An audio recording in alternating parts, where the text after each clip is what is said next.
artists. Today we're going to look at a book called Perfect Square, and we're going to look at some of the kind of fun textures that are happening within the perfect square. We're going to look at how someone got very creative with their square and what they turned it into. And then we are going to try to do a project that is maybe a little bit similar. So I'm hoping that you'll have fun with it. But this book today is called Perfect Square, and it's by Michael Hall.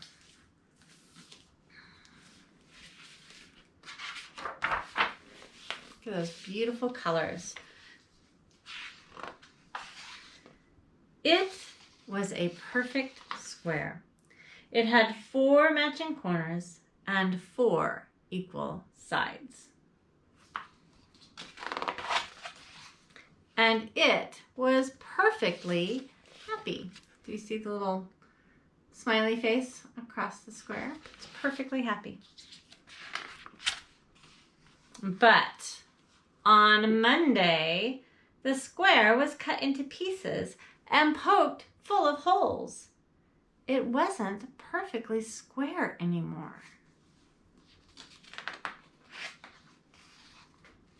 So it made itself into a fountain that babbled and giggled and clapped. On Tuesday, the square was torn into scraps. Oh my goodness. So it made itself into a garden. Look at that. All of those beautiful little flowers. On Wednesday, the square was shredded into strips. So it made itself into a park. Look at that. Lots of beautiful little places in the park. And it all came from the green square that was shredded into strips.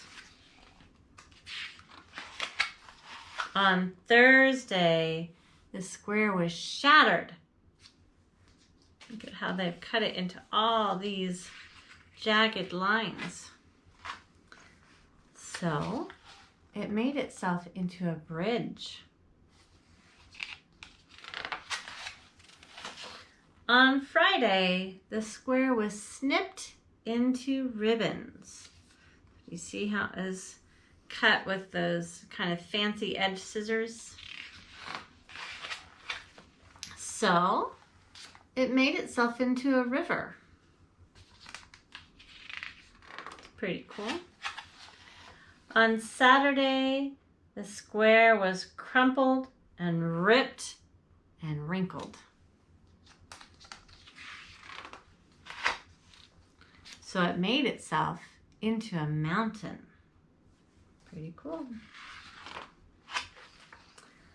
On Sunday, the square waited to see what was next. It waited and waited. Nothing happened. Its 4 equal sides were confining. Its 4 matching corners were rigid and cramped. So it made itself into a window that looked out on a mountain that gave birth to a river that was crossed by a bridge that led to a park that was home to a garden that had at its center a fountain that babbled and giggled and clapped. The end. That is a pretty good little story. I like how each day something new happens. I like how there's different things that are done with the square and how it finds something new to do each and every day. So when you look at these little tiny illustrations, you can see the mountain and the river and the bridge and the park and the garden and the fountain. There are often little bits of drawing that go along with it, but for the most part, it's just the paper. So what we are going to do today is we are going to paint a little bit of paper to make some colored squares. And then you're going to let that dry. And once you've let that dry, then you're going to figure out some things that you can do with your squares to make a new picture. So we're going to be kind of collaging. We're going to paint a little bit, or if you don't have paints, you could always use markers or crayons or something. You're just going to make some squares of color that you're then going to make into a bigger picture. And you can use as much or as little of your different colors as you would like.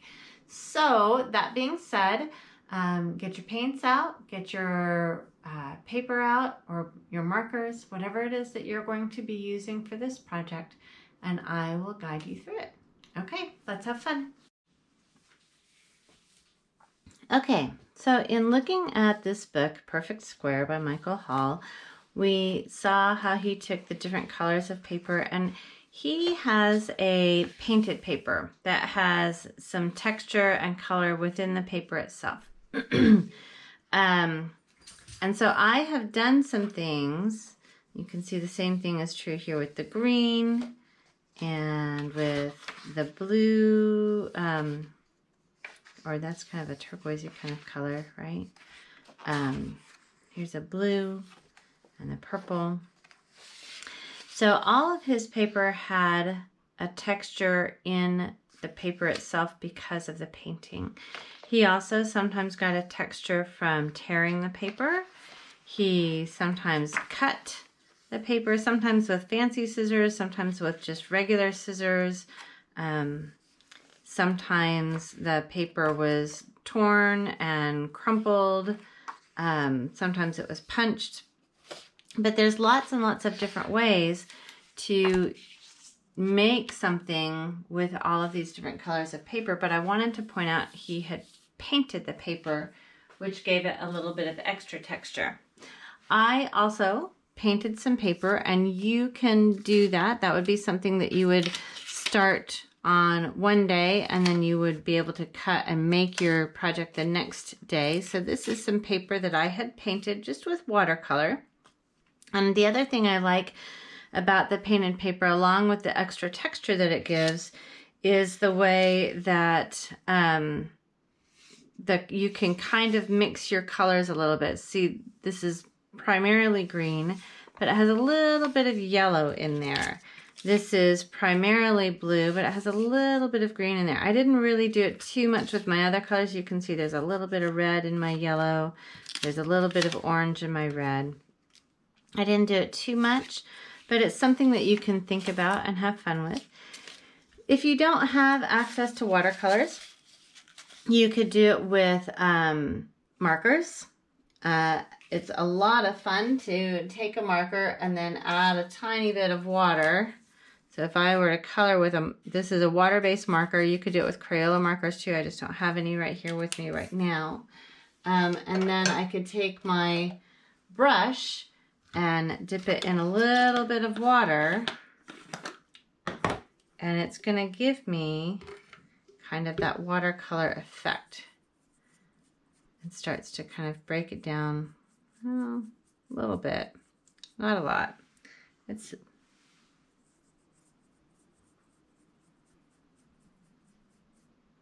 one's not working at all. So actually, there it goes. It's starting to kind of blend out. So if I take my markers, and they need to be water-based, like Crayola markers or something like that. It's just kind of a fun way to change things up. But you don't have to do this, right? So once this dries, that kind of grayness will go away. But it kind of softens the edges, it breaks it up a little bit, and gives you a watercolor paper. You can do that. You can use just regular markers or colored pencils and color some paper if you want to. Or you can do this with construction paper, which is what I'm going to show you today. But what I'm going to show you first is I started with some little sketches. You guys might remember that I love fish because there's just zillions of kinds of fish. So you can kind of make whatever you want to. I also like sunsets and beaches and that kind of stuff. So I have here this one. I've drawn a little one over here. I've drawn a different kind of sun here. These are just quick little sketches. I did some little sketches here on on this paper. Okay, so I'm going to turn it over, and again, I'm going to show you. You can choose for this project to be any kind of thing that you want. Whatever you choose, it doesn't have to be perfect in your sketch. You're just getting some different ideas. So if I wanted to do a dinosaur, I could choose to do some kind of a dinosaur, right? So here's a long neck dinosaur with a big tail that curls around, right? And I don't really know what a dinosaur looks like, so I can kind of make it. I mean, I have an idea from all of the paleontologists, but it could be whatever color I wanted it to be. It could have pattern on it. I could do anything that I want to. I could do any kind of animal that I want to. But the sketch doesn't have to be perfect. If I'm drawing a truck or a car is a little bit easier for me. You know, this is sort of an old-fashioned kind of car. Right? But I can sketch that out. Again, it's not a perfect sketch. It doesn't need to be a perfect sketch. It just needs to give you the idea of what it is that you're doing. If I wanted to do a sunset, I could do a sunset either in the mountains or out on the beach, but I love the beach, so I'm going to do the beach. There's my waves. Kind of helps me with that to go ahead and block it in, right? So I've got some waves going. I've got layers of sand here. I'll draw a palm tree. I won't be able to see once I glue everything down. I won't be able to see the lines going through, but for my sketch, it doesn't really matter. Okay, and then if I want to, I could have a cloud up in the sky. I could have the sun setting somewhere. So I'm going to show you from this one that I did earlier. I came up with this.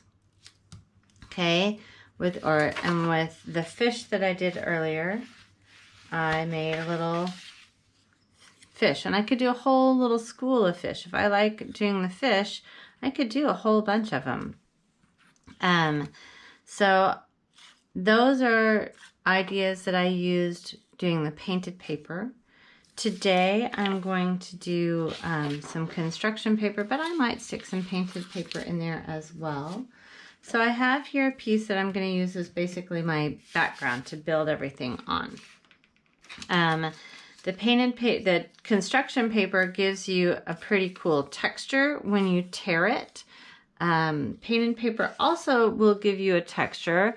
So I have a piece here from my project yesterday from this one, and this one I did all cutting. I didn't use any tearing, but I layered my cuts to get me a little bit of texture in there. If I were to take my painted paper and tear it, that works pretty well.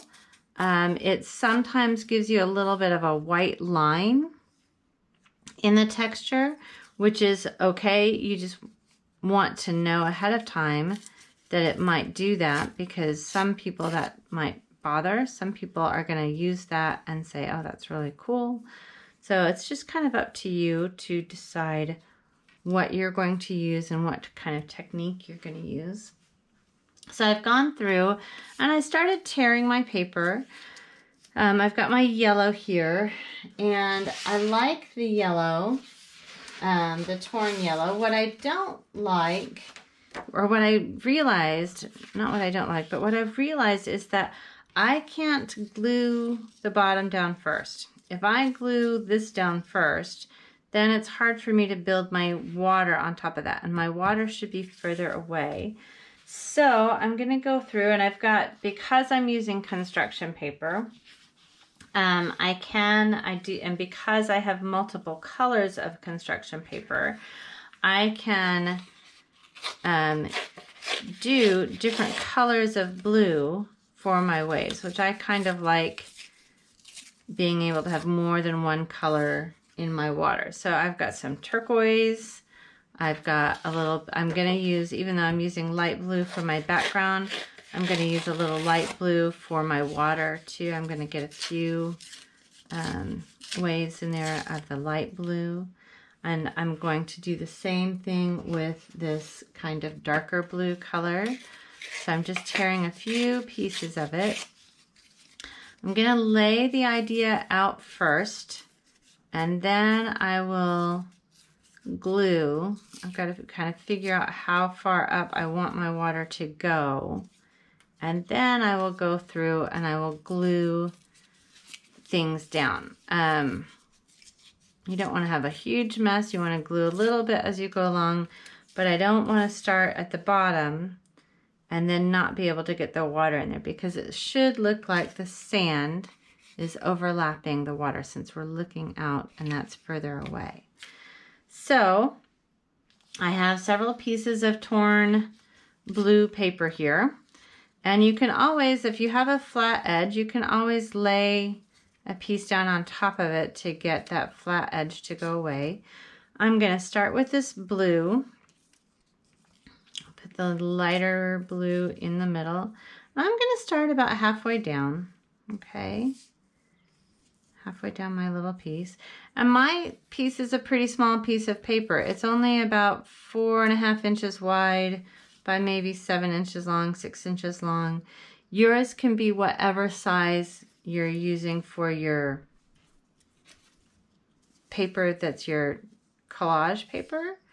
That's what's going to determine it. I can't, like if I have these little tiny pieces of paper that are 3 by 3, I don't want to put it on a big, huge 9 by 12 piece of paper because it won't cover up much of that. All right, so those are good colors. Maybe I come in and I do one more light blue like that. Okay, maybe one more turquoise.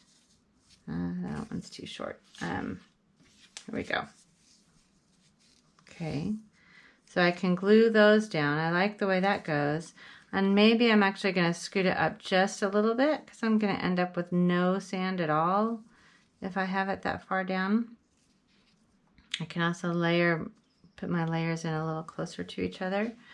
So with the glue, I'm thinking about this one that's the furthest back first. So I'm going to scoot those down. I'm going to put just a little bit, just a few little dots of glue on there. And lay that one like that. Okay, and I tried not to get it too close to the top edge because I might want to tuck that sun back behind if I'm going to do a sun. Maybe I'm not going to do a sun. Maybe I'll just do a cloud in the sky. Maybe the sun is still too high. Okay.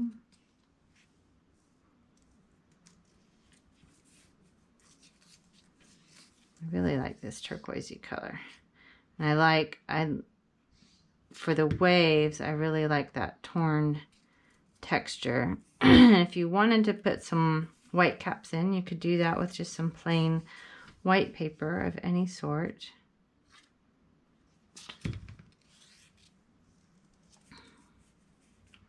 And anything that sticks off the edge, you can always just kind of trim it down later if you need to.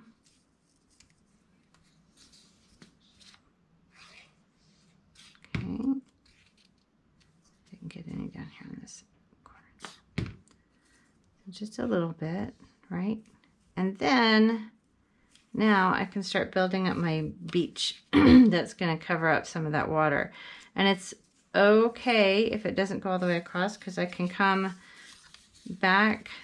I can layer from side to side a little bit too right? So this can go like that.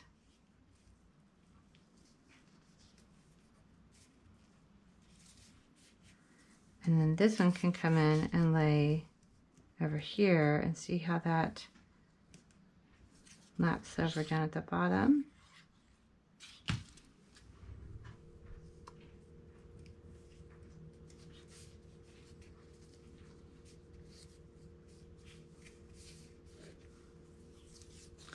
Clearly my yellow paper was just not quite as wide as this pale blue, but that's okay.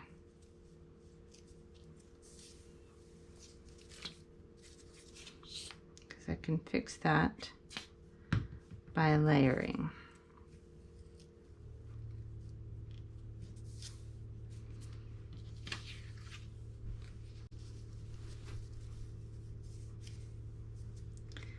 I'm going to get one more piece of yellow to kind of come in over here from this side.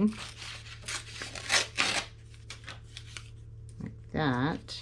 That should pretty well cover up this down here. So we'll do that.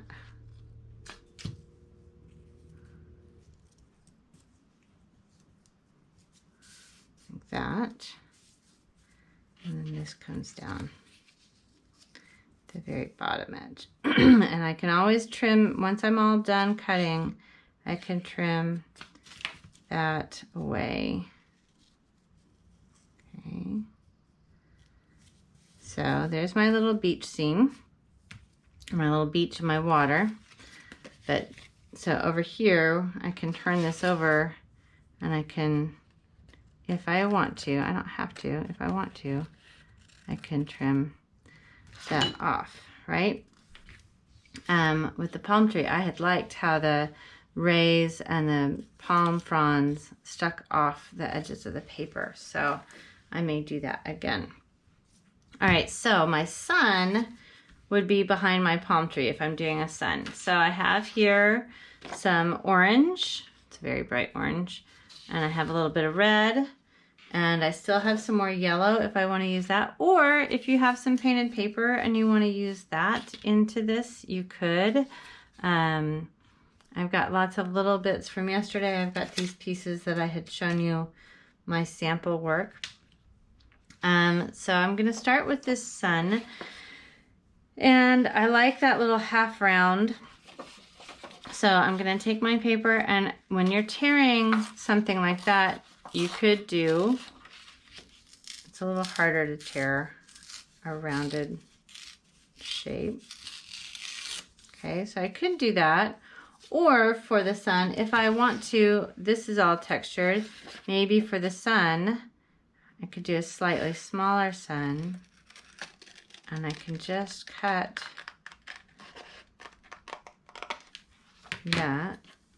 Is that going to be big enough? I think that's big enough.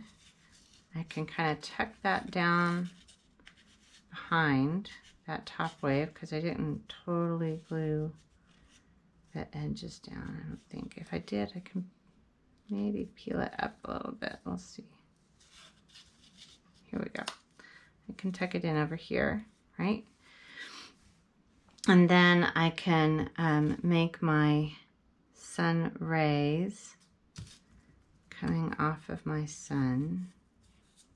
Okay, so there's my sun. And for my sun rays, I am going to cut, I'm going to cut straight lines. So I'm going to cut this across like that. And then just little skinny triangles. Different angles, different lengths.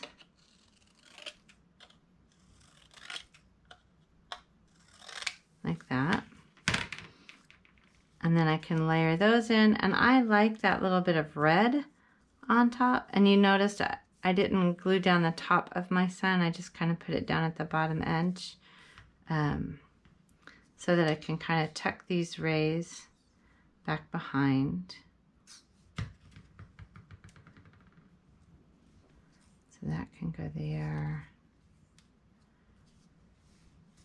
And I kind of like the random rays. I don't like everything to just be perfectly spaced out. And I like the rays sticking off. So I'm going to let that happen. And little tiny pieces of paper need little tiny bits of glue. Right?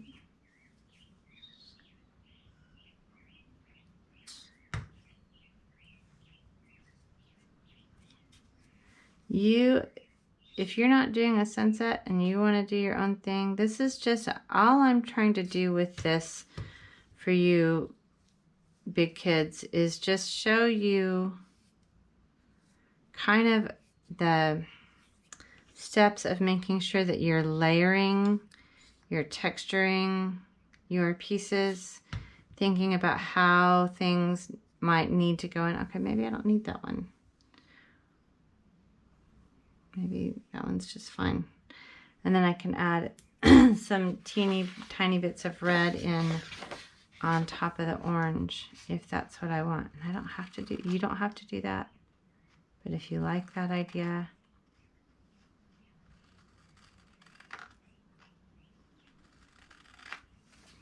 you can do just the tiniest little bits just to give it a little color interest.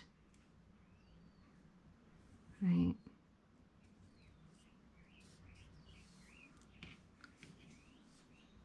They don't all need one, but they can. It's kind of the great thing about art is that every time you do something, if you want to, you can make it different instead of always keeping everything exactly the same. We all see things a little bit different and things change every day. So that's a skinny little piece. But that red is so bright, I don't really need very much of it.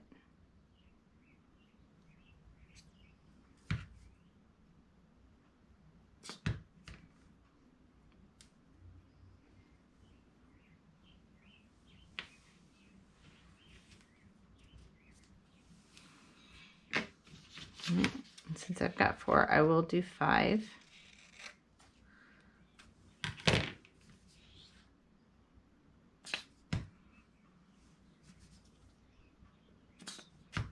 Like that. Right. Okay. So there's my sun. If I would like to do a palm tree, I'm going to do it. I don't have any brown, so I'm going to use this kind of lavender color, which is the same kind of color that I had used in my other one. Again, for my palm tree, I think I'm going to cut the trunk instead of tearing it the way I had done the beach and the sand.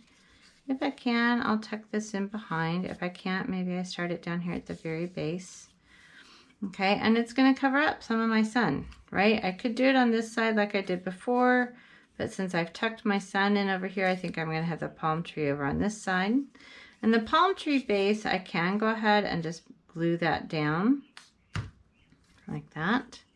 Okay.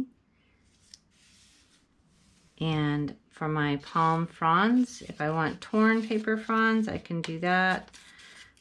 Might be kind of interesting. Right, so I can do one. Oh, that's pretty big. That's all right.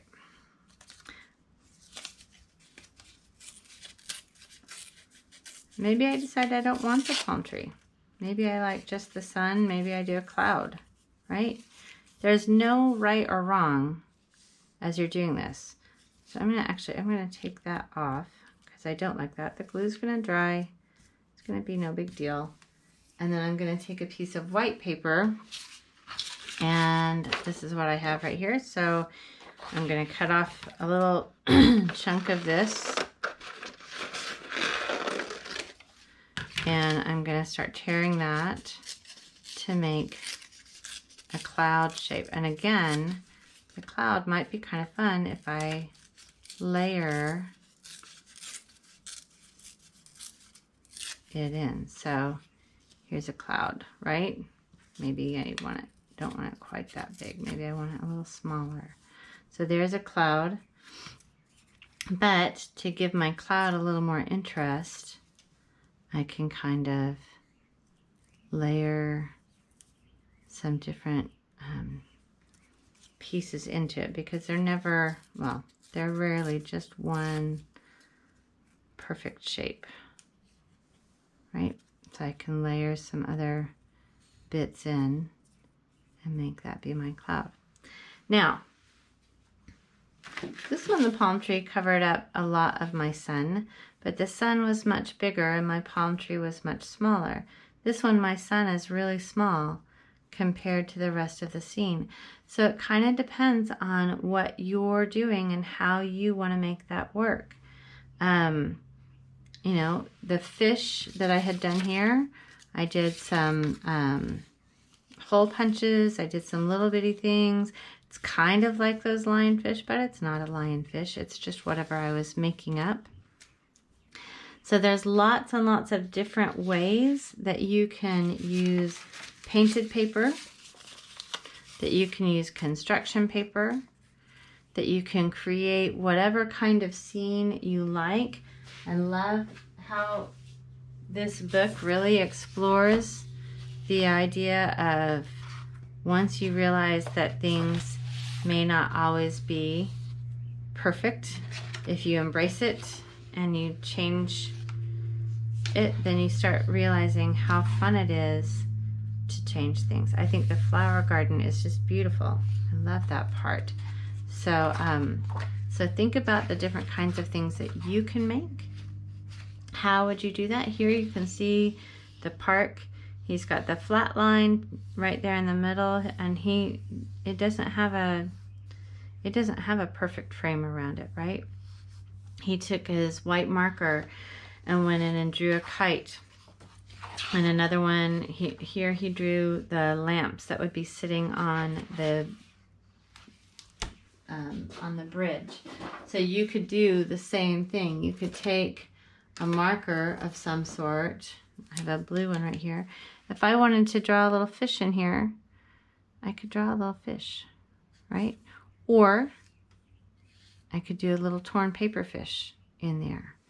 I could do whatever it is that makes me happy creating my little piece of artwork today. So I hope you've had fun. If you do these, I would love to see pictures. If you and your teacher want to take pictures, or if you want to see if your parent will take a picture and post it up on the Canyon View site. I do go in every now and then and check that and see what you guys have done. So I hope you have a lot of fun, and I will see you later.